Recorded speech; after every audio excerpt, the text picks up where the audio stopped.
고난은 우연히 발생한 의미 없는 사고일 뿐이다.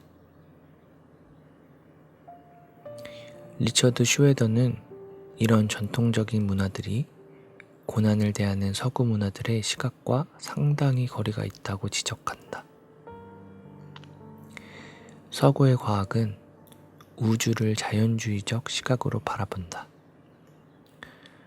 다른 문화권에서는 세상은 물질과 영혼으로 이루어진다고 생각하지만 서구 사상은 의도라고 볼 만한 면이 전혀 없이 세상은 단순한 물리력으로 작동된다고 판단한다. 죄악이라든지 우주적인 싸움, 인간의 운명을 결정하는 차원 높은 힘이 빚어낸 결과가 아니라는 것이다. 따라서 서구 사회는 고난을 우연히 발생한 사고 정도로 여긴다. 이런 관점에 따르면 고난은 실존하지만 선악의 지배를 받지 않는다. 리처드 도킨스는 에덴의 강이라는 책에서 악과 고난을 바라보는 세계의 시각을 독보적이만치 명확하게 드러낸다. 자연계에서 매년 발생하는 고난의 총량은 상상을 초월한다. 무차별적인 물리력과 유전적인 복제가 지배하는 우주에서 어떤 이들은 상처를 입고 또 다른 이들은 행운을 누리지만 거기에는 어떠한 운율이나 인과관계, 더 나아가 어떠한 정의도 없다. 인간이 아는 우주는 실제로 예상되는 특성을 그대로 가지고 있을 뿐이다. 무슨 설계라든지 목적이라든지 선이나 악 같은 것은 찾아볼 수 없으며 그저 냉혹하리만치 무심할 따름이다. 이는 비서구권 문화가 바라보는 고난과 완전히 동떨어진 관점이다. 다른 세계관들은 고난의 징벌이나 테스트 또는 기회 같은 의도가 있다고 믿는다. 하지만 도킨스의 관점에서 보면 인간이 역경 앞에서 그토록 지독하게 괴로워하는 까닭은 고난의 목적이라고 할 만한 게 없다는 사실을 도무지 받아들이지 않기 때문이다. 고난은 고난일 뿐이다. 나쁘지도 선하지도 않다. 우리가 사는 우주에서 악이니 선이니 하는 구분은 의미가 없다. 도킨스는 목적이라는 것은 머릿속에만 들어있을 뿐이라고 주장한다. 두뇌는 온갖 목적과 과정을 제시한다. 그리고 왜? 라는 질문을 멈출 수 없게 만든다. 이는 광범위하게 퍼져 있는 착각이다. 비극적인 일이 벌어지면 마치 안갚음이라도 하려는 듯 해묵은 속삭임이 되살아난다. 어째서 도대체 왜 암이, 지진이, 허리케인이 내 아이를 앗아간 걸까? 그러나 속이 들끓는 까닭은 따로 있다는 게 도킨스의 입장이다.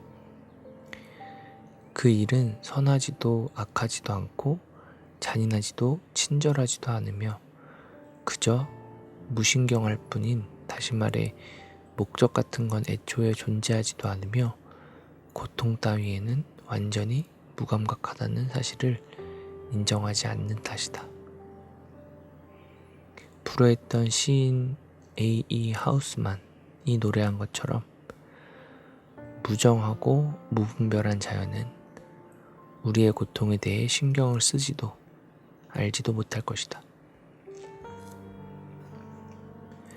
간단히 말해서 고난에는 아무런 의미도 없으며 불행이라는 이름에 딱 딸꾹질 정도라는 것이다. 도킨스는 삶이라는 게 공허하고 헛되기 이를 데 없어서 무의미하고 무가치한 사막이나 다름없다는 이야기에 동의하지 않지만 역경과 마주했을 때 영적인 수원지를 바라보며 목적과 의미를 찾는 태도는 유치한 짓이라고 비판한다. 그러나 슈에더는 도킨스 식의 설명은 부적절한 동시에 실현 불가능한 이야기며 고난을 이해하려는 욕구는 인간을 인간답게 하는 고유한 특성이라고 반박한다. 다시 말해 괴롭고 어려운 형편에 짓눌려 비명을 내지르며 어떻게 해서든 도망치려 하는 데서 그치지 않는 기질이야말로 인간과 짐승을 구별하는 조건 가운데 하나라는 것이다. 우리는 고통 속에서 의미를 탐색하고 잔인한 기계의 톱니바퀴가 되기보다 그것을 기반으로 한계를 뛰어넘을 길을 모색한다. 고난의 참뜻을 추구하는 성향은 인간을 존엄하게 할 뿐 아니라 지울 수 없다. 피터 버거를 비롯해 인류 문화와 관련된 분야를 공부하는 이들은 입을 모아 도킨스가 불가능한 요구를 거듭하고 있다고 지적한다. 의미를 잃어버린 인간은 죽을 수밖에 없다.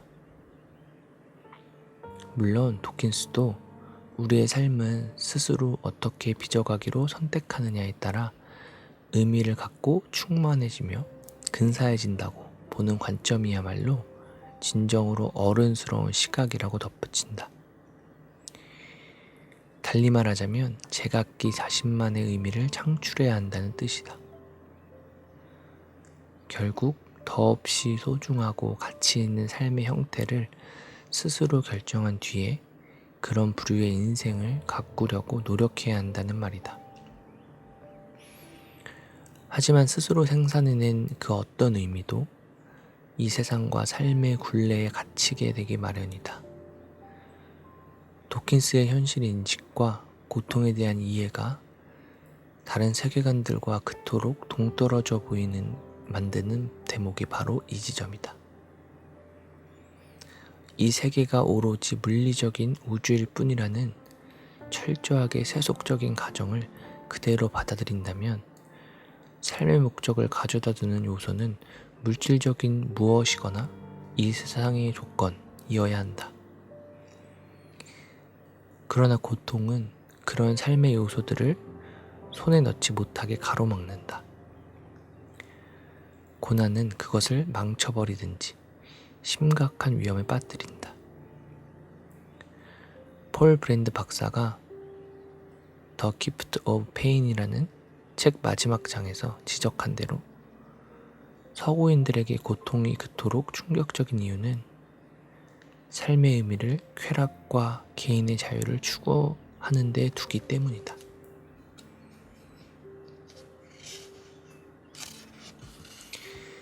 다른 문화들은 하나같이 개인의 행복과 안위를 뛰어넘는 그 무언가에 으뜸가는 삶의 목적을 둔다.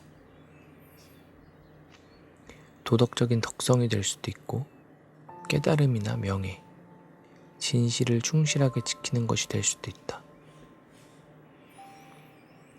영예로운 인간이 되거나 가족과 공동체가 우러러보는 인물이 된다든지 대의나 운동을 펼쳐간다든지 하늘나라나 깨우침을 추구하는 일일 수도 있다.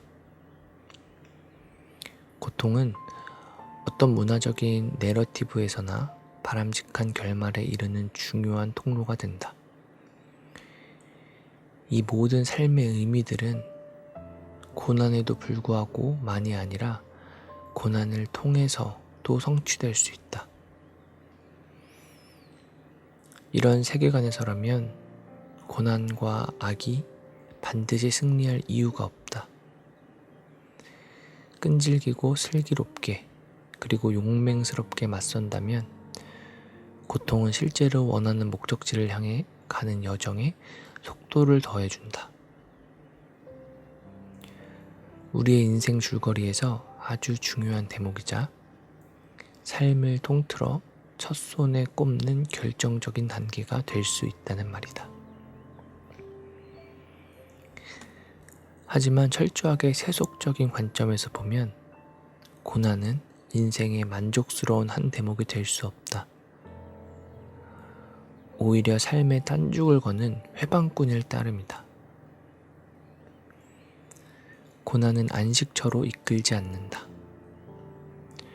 도리어 인간이 가장 간절하게 바라는 삶의 모습에 다가가지 못하게 한사코 가로막을 뿐이다. 간단히 말해 세속적인 관점에서 보자면 고난은 항상 승리를 거둔다. 슈에더는 같은 이야기를 이렇게 표현했다. 오늘날 세속적인 관점을 보여주는 비유들 가운데 고난에 대한 가장 지배적인 비유는 우연히 맞닥뜨린 불운이다. 고통을 당하는 이는 아무 이유 없이 자연의 공격을 받은 일종의 희생자다. 이는 고통은 인생의 내러티브와 동떨어진, 말하자면 인생 드라마에 어쩌다 끼어든 일종의 소음이다. 고난은 인생의 그 어떤 줄거리와도 납득할 만한 상관관계가 없다. 혼란을 불러일으키는 단절된 상황일 뿐이다. 이전 시대뿐 아니라 오늘날 서구 세계 밖의 문화들에서도 고난은 삶의 이야기 속에서 충분히 예상할 수 있는 대목으로 한 인격과 영혼으로 성장하는 데 결정적인 도구다. 하지만 서구 사회에서는 삶의 의미가 개인의 자유에 있다. 우리 사회에서 무엇이 옳고 적합한지를 스스로 결정할 수 있는 권리와 자유보다 고상한 것은 어디에도 없다. 문화적인 관습들은 중성적이고 가치 중립적이어야 한다고 믿는다. 무엇을 위해 살지 이야기할 것이 아니라 저마다 가장 만족스럽고 성취감을 준다고 믿는 바에 따라 살아갈 자유를 보장해 주어야 한다고 생각한다. 하지만 삶의 의미가 개인의 자유와 행복에만 있다면 고난은 아무짝에도 쓸모가 없게 된다. 이런 세계관에 비춰보자면 고난은 어떻게 해서든 피해야 하거나 결국 모면할 수 없으면 힘 닿는 데까지 축소하고 처리해야 하는 일일 뿐이다.